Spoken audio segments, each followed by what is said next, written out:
Hello and welcome to the Writing Nook here at Fruitiful Soul. I'm so glad you're here. Today we're going to write a pantoum, a step forward, a step back, a dance into meaning. So grab that journal and a pencil or pen and let's begin. Open your journal to a blank page. A pantoum is composed of an indefinite number of quatrains, 4-line stanzas, linked together by repetition. In this form, the second and fourth lines of each stanza reappear as the first and third lines of the next. In the final stanza, lines from the opening stanza return, completing the circular pattern of repetition. For our work today, we'll write 4 quatrains, 16 lines total.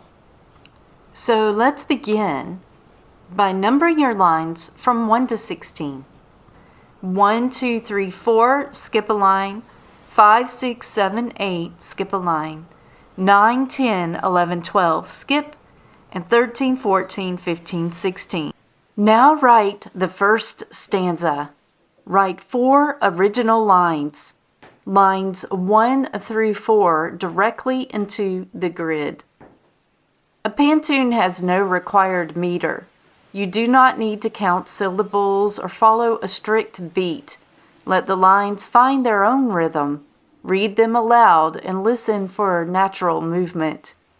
This poem can be about anything: fruit ripening on a branch, a dog turning in his sleep, stars stitched across the night sky. Keep the lines image-based and slightly open. Do not explain. Let the lines observe. Now begin the next quatrain by copying the lines already written.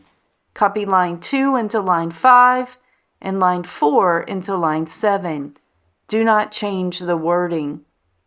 Write new lines where the grid is open, line 6 and line 8. Take your time. Read the stanza aloud before moving on.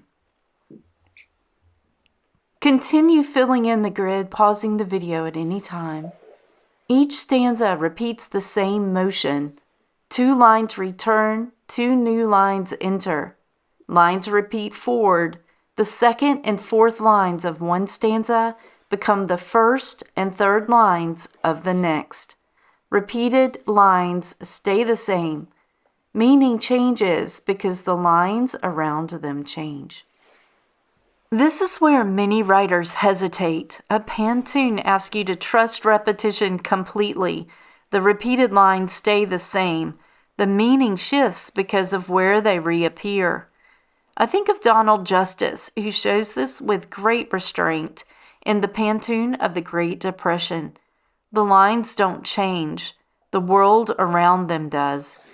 As you write, let placement do the work. In the final stanza, carry the pattern forward. Repeat the second and fourth lines from the stanza before. Then return to the first stanza. Copy its third line into line 14 and its first line as the final line of the poem. Read over your pantoum carefully, and when everything feels right, give it a title. When you type your final draft later, remove the line numbers and any notes. Ask yourself, do the lines return in the pattern of the form? Does their meaning shift beside the new lines? Does the ending feel like a memory circling back? If yes, you did it. You wrote a pantoum. Good work. Hey, just to let you know, I've linked a writing guide and an example poem in the description if you'd like more. And there's a book too if you want to go deeper. Thank you so much for joining me today. I'm so glad you dropped by. Tune in again. Make sure you hit like and subscribe for more. And until then, stay charmed.